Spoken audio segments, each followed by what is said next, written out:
Regardez votre programme avec Cinéma Tout Vu, DVD, affiches, livres, cartes postales, raretés et photos.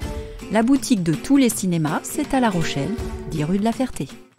La programmation culturelle 2021 en Onis-Atlantique a été dévoilée ce vendredi 7 mai à Saint-Jean-de-Liversay. Malgré le Covid et les restrictions sanitaires, les habitants d'Onis-Atlantique et d'ailleurs pourront prochainement assister à de nombreux spectacles. Une programmation riche malgré les circonstances et qui va s'étendre du 11 juin au 12 octobre prochain. Sylvie Catino, est-ce que ça a été difficile de renouer avec les artistes, de les motiver à revenir jouer sur scène? J'imagine que non. Ah non. Alors les motiver non, parce que c'est sûr qu'ils attendent que ça, et nous aussi d'ailleurs par la même occasion. Non, les motiver, tout le monde est à fond. Par contre, il faut bien sûr qu'on s'adapte, parce que cette situation sanitaire n'est pas terminée, même si on espère qu'elle est derrière nous. Mais il y a toujours encore des mesures barrières et des décrets qui tombent. Il faut qu'on s'adapte perpétuellement. Mais en fait, c'est un challenge. Donc c'est plutôt aussi, ça donne de la motivation et de l'envie. Donc non, tout va bien. On espère qu'on va pouvoir faire toute notre programmation qu'on a adaptée par rapport à cette situation. Oui, c'est ça. C'est-à-dire que la programmation, alors vous avez repris des spectacles qui n'ont pas pu se faire l'année dernière, vous les avez greffés cette année. Ça a été compliqué d'orchestrer cette nouvelle programmation pour 2021 ? Alors compliqué, oui, parce qu'on voulait absolument que tout soit possible. On évitait toute annulation. Donc il faut faire des jauges, il faut tout réorganiser. Mais tout rentre dans les clous, on reprogramme des choses, et puis il y a aussi des nouvelles choses, et puis des beaux projets. Au total, ce ne sont pas moins de 24 spectacles et 48 représentations totalement gratuites qui seront données tout au long de l'été et en automne, avec 3 rendez-vous majeurs à retenir, et les réjouissances commenceront en forêt de Benon. Alors, Promenons-nous dans les bois, c'est un concert qui est fait par Facteur Chevaux, un petit groupe, 2 personnes qui font de la musique tout en douceur, donc tout à fait adapté dans la forêt de Benon, avec une déambulation avec de la lumière. Donc, par contre, la jauge sera de 50-60 personnes, pas plus, assis. Donc chacun viendra avec son petit coussin ou son petit tabouret et s'assoira à distance dans une clairière qui a été déterminée. On a travaillé avec le département, bien sûr, parce que la forêt de Benon, c'est quand même un site protégé, il ne faut pas faire n'importe quoi. On ne va pas embêter les animaux et le territoire. Mais c'est vraiment tout en douceur pour commencer avec une richesse. Avec ce spectacle qui aura lieu le vendredi 11 et le samedi 12, il y a autour ce week-end plein de conférences et plein de travail au niveau du centre de Togon, du centre nature, et puis à Bazoin, tout ça sur des petites expositions, et puis plein de discussions autour des arbres, autour du thème de la forêt et tout ça. Donc c'est vraiment le premier beau projet qui démarre sur la saison là, et c'est très, très spécial. Alors, il y a une jauge limitée, donc il faut réserver.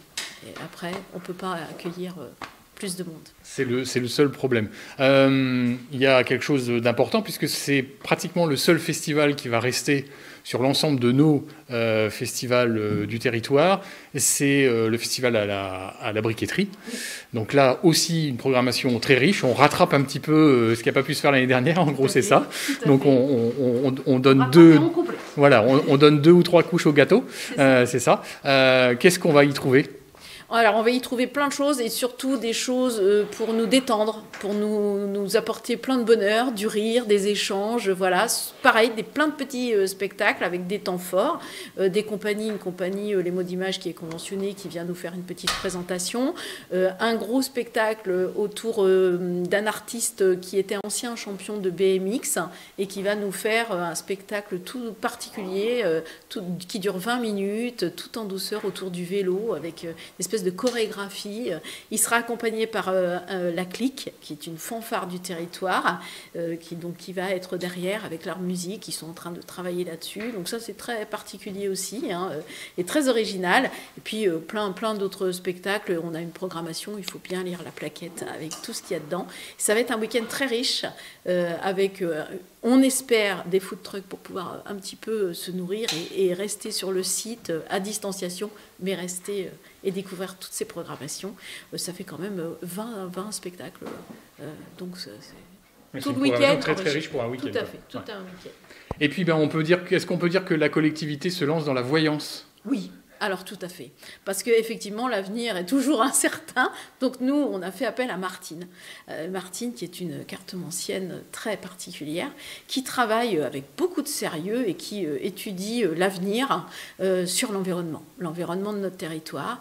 Donc elle fait plein de recherches, elle analyse les cartes et elle va nous apporter plein d'informations très intéressantes sur notre avenir de territoire et notre avenir environnemental du territoire. Oui, c'est ça, sur le climat. Sur le climat, que va-t-on devenir dans ce monde qui peut nous paraître incertain, mais avec Martine, tout va bien se passer. Et elle va nous apporter et nous éclairer sur notre avenir. Et puis, il y a quelque chose qui me vient à l'esprit, c'est que sur notre territoire, il y a pas mal de bibliothèques, et là, elles vont s'animer. Il y a du théâtre à l'intérieur des bibliothèques maintenant. Il n'y a pas que des livres. Tout à fait. Alors ça va plutôt avoir lieu en septembre, jusqu'en décembre. Il va y avoir un petit parcours avec Titus, un artiste qui va venir nous faire découvrir aussi pourquoi il ne faut pas lire, en gros. Pourquoi un comble dans une bibliothèque. C'est ça, voilà, tout à fait. Pourquoi le livre peut nous porter préjudice. Donc, avec beaucoup d'humour, j'ai assisté déjà à une avant-première. Je peux vous assurer que c'est très, très sympathique. C'est très bien fait, très original aussi.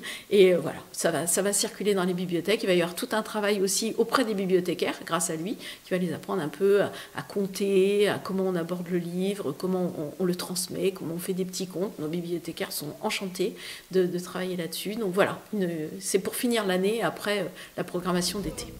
On regrettera tout de même pour la seconde année consécutive l'annulation du festival Moulstock. On le retrouvera en 2022. Concernant l'Horizon fait le mur, une soirée est prévue le 25 juillet à La Laigne et les organisateurs du festival Tribalélec disent travailler sur un petit quelque chose, histoire que l'on ne reste pas sur notre faim. Croisons les doigts pour que le Covid ne vienne pas une nouvelle fois perturber notre soif de culture et rendez-vous le 11 juin en forêt de Benon.